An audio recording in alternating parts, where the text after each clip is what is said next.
Hello guys, welcome to BL buzz. Chapter की शुरुआत हेवॉन से होती है। हेवॉन सोचता है, जूह्यो ख्योंगी ने कहा था कि वो कुछ टाइम के लिए बिजी रहेगा, लेकिन लगता है वो सच में बहुत बिजी है। मैंने उसे कई दिनों से देखा ही नहीं।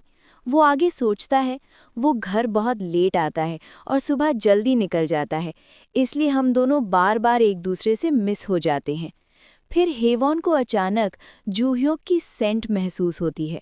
उसकी सेंट, मतलब वो यहाँ आया था।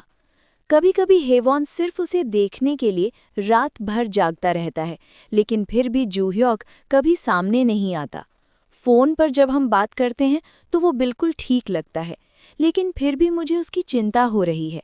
हेवॉन थोड़ा उदास होकर सोचता है, हाँ, मुझे उसकी बहुत याद आ रही है। मुझे उससे बहुत सारी बातें करनी है। फिर उसे फोटोग्राफर का ऑफ़र याद आता है। मुझे उस फोटोग्राफर को जल्दी आंसर देना चाहिए। ह्योंगी क्या कहेगा? उसे जानते हुए वो शायद बोलेगा बस ट्राई करो। लेकिन हेवॉन थोड़ा नर्वस हो जाता है। मॉडलिंग? मैंने कभी इसके बारे में सोचा भी नहीं। सच कहूँ तो मुझे डर लग रहा है। उसे जेई ह्योंगी की बात याद आती है। कौन जानता है क्या हो सकता है? हेवॉन सोचता है, लेकिन वो फोटोग्राफर अच्छी लग रही थी।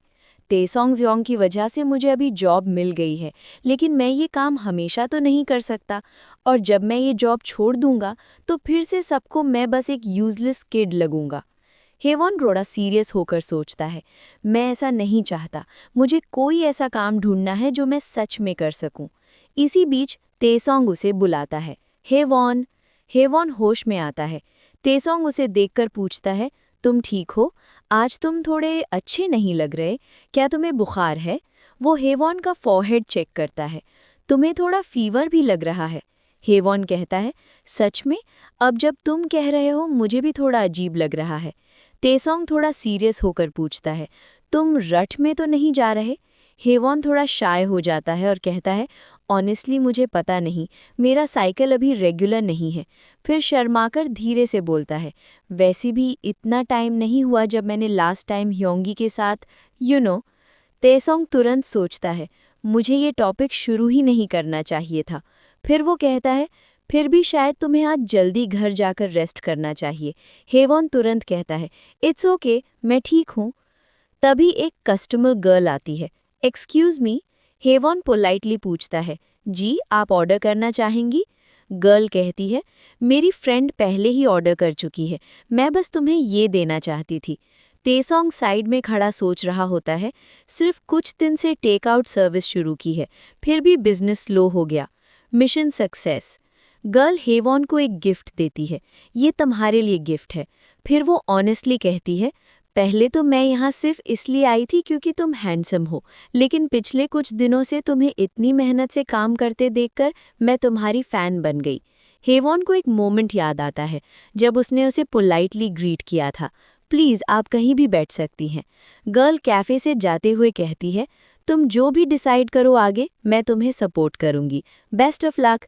हेवॉन थोड़ा ऑकवर्ड होकर कहता है, थैंक यू। फिर वो कंफ्यूज होकर सोचता है, वो मुझे सपोर्ट कर रही है? कितनी अजीब लड़की है। लेकिन उसके बाद ऐसे मोमेंट्स बार बार होने लगते हैं। एक और गर्ल आती है, ये कुकीज़ मैंने खुद बेक की हैं, सबके साथ शेयर करना। दूसरी गर्ल कहती है, ओप्पा मैंने तुम्हारे लिए लेटर लिखा है।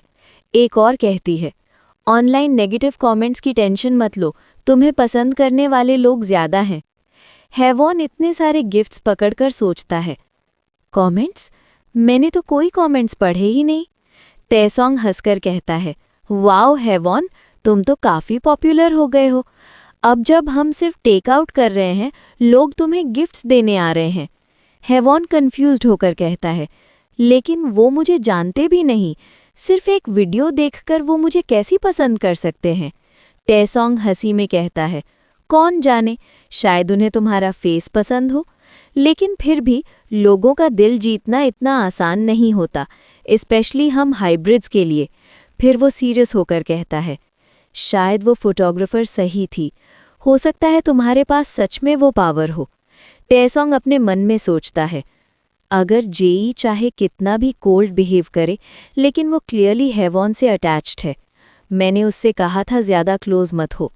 हेवॉन को फोटोग्राफर मून सुजिन की बात याद आती है। क्या मेरे पास सच में ऐसी पावर हो सकती है? वो सोचता है। जो लोग उस वीडियो की वजह से यहाँ आए, सब कितने काइंड और वार्म थे। कुछ लोग तो मेरी सेफ्टी की चिंता भी कर रहे थे। उसे कुछ वॉइसेस याद आती हैं। तुम कर सकते हो, फिर मिलेंगे। हेवॉन धीरे से सोचता है। शायद दुनिया में हाइब्रिड्स के लिए केयरिंग लोग मेरी सोच से ज़्यादा हैं, और अगर दुनिया सच में बदलने के लिए रेडी है, जैसे फोटोग्राफर ने कहा था, अगर मैं कुछ हेल्प कर सकता हूँ तो शायद एक दिन हाइब्रिड्स को भी इक्वल ट्रीट किया जाएगा। लेकिन अचानक सब कुछ बदल जाता है। एक शार्प स्लैश होता है और हेवॉन के हाथ से खून बहने लगता है। जो इंसान उस पर अटैक करता है वो तुरंत भाग जाता है। लोग चिल्लाने लगते हैं, उसे पकड़ो, कोई उसे रोको। तैसोंग घबराकर कहता है, हेवॉन तुम ठीक हो? हेवॉन शॉक में सोचता है, अभी क्या हुआ? कोई तुरंत पुलिस को कॉल करता है। हाँ पुलिस, यहाँ अटैक हुआ है। सीन शिफ्ट होता है। एक आदमी जूह्यक से कहता है, काफ़ी टाइम हो गया जूह्यक ह्योंगी, या फिर अब मुझे तुम्हें डायरेक्टर कहना चाहिए? जूह्यक कामली कहता है, मुझे वैसे ही ह्योंगी बुलाओ जैसे पहले बुलाते थे। वैसे तुमने क्या पता लगाया? वो आदमी कहता है, उस ड्रग के बारे में मैंने इन्वेस्टिगेट किया। एक टाइम पर वो ड्रग बहुत पॉपुलर थी, लेकिन रिसेंटली उसकी सप्लाई कंप्लीटली बंद हो गई है। अब वो बहुत मुश्किल से मिलती है, और अगर मिल भी जाए तो उसकी प्राइस बहुत ज़्यादा हो चुकी है। जूह्यक सोचता है, सप्लाई बंद हो गई? अगर वो ओल्ड मैन है तो हो सकता है उसने जानबूझकर सप्लाई रोक दी हो ताकि प्राइस बढ़ सके। फिर उसे एक एम्प्टी फैक्ट्री याद आती है। लेकिन वो खाली फैक्ट्री, हो सकता है वो लोग भागे नहीं हो, क्या पता प्रोडक्शन में कोई प्रॉब्लम हो गई हो। तब वो आदमी पूछता है, तुम्हें वो ड्रग चाहिए?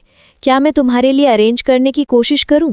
जूह्यक कामली कहता है, नहीं, लेकिन क्या तुम उस आदमी को ट्रैक कर सकते हो जो ये ड्रग डिस्ट्रीब्यूट कर रहा है? वो आदमी तुरंत रिप्लाई करता है, वो तो आसान है, मैं उसका पता लगा लेता हूँ। जूह्यक कहता है, थैंक्स। तभी वो आदमी जूह्यक को बताता है, यंगी तुम्हें कॉल आ रहा है, पहले वो ले लो, मैं बाद में कांटेक्ट करता हूँ। जूह्यक सर हिलाकर कहता है, ठीक है, बाद में मिलते हैं। जब जूह्यक फ़ोन की स्क्रीन देखता है तो वो थोड़ा सरप्राइज हो जाता है। हन डोयुन? वो कॉल पिक करता है और कहता है, हाँ बोलो, क्या बात है? फ़ोन के दूसरी तरफ दोयुन की सीरियस आवाज़ आती है, डायरेक्टर शिन, आप अभी कहाँ हैं? आपको तुरंत घर आना होगा। जूह्यक का टोन तुरंत सीरियस हो जाता है। क्या हुआ? दोयुन कहता है, हेवन काम पर हर्ट हो गया है। ये सुनते ही जूह्यक शॉक हो जाता है। क्या? उसकी आवाज़ अचानक बहुत गुस्से से भर जाती है। क्या हुआ? हेवन को चोट लगी? किसने किया ये?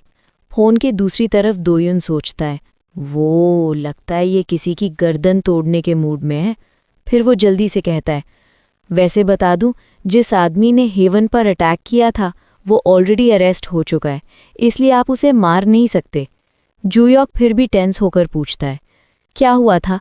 उसे ज़्यादा चोट तो नहीं लगी? दोयुन एक्सप्लेन करता है, लगता है अटैक करने वाला कोई ऐसा आदमी था जो हाइब्रिड से नफरत, और उसे ये बर्दाश्त नहीं हुआ कि एक हाइब्रिड को इतना अटेंशन मिल रहा है। जूह्यक धीरे से सोचता है, वीडियो? दोयुन आगे बताता है, वो आदमी ऐसे बिहेव कर रहा था जैसे हेवन को एक कार्ड देने वाला हो, लेकिन उसने अचानक बॉक्स कटर से उसकी पाम पर स्लैश कर दिया। थैंकफुली वूंड डीप नहीं है, लेकिन हेवन काफ़ी शॉक हो गया होगा। जूह्यक पूछता है, तुम्हें ये सब कैसे पता चला? दोयुन कहता है, हॉस्पिटल पास ही है, लंच ब्रेक में मैं कॉफ़ी लेने गया था, तभी मैंने ये सब होते हुए देखा। जूह्यक थोड़ा रिलीव्ड होकर कहता है, अच्छा हुआ तुम वहाँ थे, मैं अभी टाउन से काफ़ी दूर हूँ, इसलिए तुरंत वापस नहीं आ सकता। प्लीज़ मेरी तरफ से हेवन का ख्याल रखना। दोयुन कहता है, मैंने उसका वोंड ट्रीट कर दिया है, इसलिए ज़्यादा टेंशन मत लो, लेकिन तुम्हें जितनी जल्दी हो सके घर आ जाना चाहिए। मैं उसके साथ रुकना चाहता हूँ, लेकिन मुझे हॉस्पिटल वापस जाना है, और अभी मैं ज़्यादा हेल्प भी नहीं कर पाऊँगा। जूह्यक कन्फ्यूज्ड होकर पूछता है, क्या मतलब? दोयुन सीरियस टोन में कहता है, हेवन पहले से ही ठीक फील नहीं कर रहा था, और आज जो स्ट्रेस हुआ उसकी वजह से सिचुएशन और ख़राब हो गई है। उसका रट स्टार्ट हो गया है। सीन थोड़ा पहले का दिखाया जाता है, जब दोयुन ने जूयॉक को कॉल नहीं किया था। जब वो दोनों घर पहुंचते हैं, दोयुन हेवन से कहता है, क्या तुम डायरेक्टर शिन के रूम में रेस्ट करना चाहोगे? फिर कहता है, ठीक है, जाकर बेड पर लेट जाओ, मैं तुम्हारे लिए पिजामाज लाता हूँ। थोड़ी देर रेस्ट करो, मैं एक क्विक कॉल करके आता हूँ। मैं जूयॉक को जितनी जल्दी हो सके यहाँ बुला लूँगा। हेवन धीरे से कहता है, ओके। रूम के अंदर हेवॉन अकेला पड़ जाता है। वो अपने आप से सोचता है, दर्द हो रहा है, इतना ज़्यादा दर्द। मुझे समझ नहीं आ रहा, मेरे बॉडी को ज़्यादा दर्द हो रहा है या मेरे हार्ट को। उसे वो अटैक वाला मोमेंट याद आता है। फिर वो धीरे से सोचता है, ऐसे मोमेंट्स में लगता है जैसे मुझे कह दिया गया हो कि मैं सपने देखने का हक भी नहीं रखता। हेवॉन की आंखों में उदासी आ जाती है। मुझे जूह्योक ह्योंगी की बहुत याद आ रही है। फ़ोन पर दोयुन कह रहा होता है, हाँ बस जितनी जल्दी हो सके यहाँ आ जाओ। कॉल ख़त्म करके दोयुन रूम का डोर खोलता है और कहता है, हेवॉन मुझे हॉस्पिटल वापस जाना पड़ेगा, तुम ठीक रहोगे? लेकिन वो सेंटेंस पूरा भी नहीं कर पाता, क्योंकि रूम के अंदर का सीन देखकर वो रुक जाता है।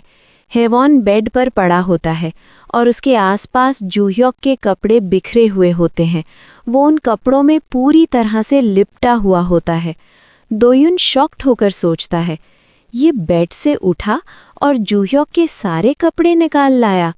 फिर वो क्वाइटली डोर बंद कर देता है और सोचता है, शायद इससे उसे थोड़ा काम फील हो रहा होगा। रूम के अंदर हेवॉन अकेला सोच रहा होता है। लगता है डॉक्टर दोयुन ह्योंगी चला गया। उसका बॉडी जल रहा होता है। मेरा पूरा बॉडी बर्न कर रहा है, बहुत दर्द हो रहा है। फिर उसे जूह्योक ह्योंगी याद आता है। वो जल्द ही आ जाएगा। फिर वो अपने आप से कहता है, मुझे सिर्फ उसकी सेंट से इतना अफेक्टेड नहीं होना चाहिए था। कुछ घंटे बाद जूह्योक फाइनली घर पहुंचता है। वो अपनी कार से जल्दी से उतरता है और घर के अंदर जाते हुए सोचता है, डैम इट, ट्रैफिक मेरी एक्सपेक्टेशन से भी ज़्यादा ख़राब था। वो ऑलमोस्ट दौड़ते हुए अंदर जाता है और आवाज़ लगाता है, हेवॉन, क्या वो ठीक है? जूह्योक जल्दी से रूम का डोर खोलता है। हेवॉन? फिर वो रुक कर कहता है, यहाँ इतनी गर्मी क्यों है? उसकी नज़र हेवॉन पर पड़ती है और फिर उसके आसपास बिखरे हुए कपड़ों पर। जूह्योक थोड़ा इरिटेटेड होकर बोलता है, ये लड़का भी ना मेरे सारे कपड़े बाहर निकालकर क्या कर रहा था? वो हेवॉन को जेंटली उठाता है और सोचता है, लगता है काफ़ी देर से यही कर रहा था। फिर भी वो अभी भी स्ट्रगल कर रहा है। मुझे क्या करना चाहिए? तभी हेवॉन नींद में धीरे से बोलता है, प्लीज़ मेरी हेल्प करो ह्योंगी। जूह्योक एक मोमेंट के लिए रुक जाता है। ये डेजावू जैसा क्यों लग रहा है? लगता है पिछली बार भी कुछ ऐसा ही हुआ था। फिर वो सडनली समझ जाता है, राइट, डैम इट, ये बच्चा पेन में है। वो अपने आप से कहता है, तुम अब अडल्ट हो राइट? क्या मुझे सब कुछ क्लियरली समझाना पड़ेगा? उस रात दोनों एक दूसरे के पास रहते हैं। कुछ देर बाद दोनों बेड पर साथ में लेटे हुए बात कर रहे होते हैं। जूह्योक पूछता है, तो तुम सोच रहे हो कि मॉडलिंग ट्राई करनी चाहिए? फिर वो अपने मन में सोचता है, हम फिर से इसी सिचुएशन में कैसे आ गए? जूह्योक हेवॉन से कहता है, मैंने तुम्हें पहले भी कहा था कि मेरे पास तुम्हें सपोर्ट करने के लिए सब कुछ है, इसलिए अगर तुम कुछ भी करना चाहते हो बस मुझे बता देना। अगर तुम मॉडलिंग करना चाहते हो और अगर कोई तुम्हें सिर्फ इसलिए एक्सेप्ट नहीं करता क्योंकि तुम हाइब्रिड हो, तो मैं खुद एक एजेंसी स्टार्ट कर दूंगा और तुम्हें साइन कर लूँगा। फिर वो हल्का सा मुस्कुराकर कहता है, और अगर तुम पढ़ना चाहते हो तो मैं तुम्हें कॉलेज में एडमिशन दिलाने के लिए कुछ भी करूँगा।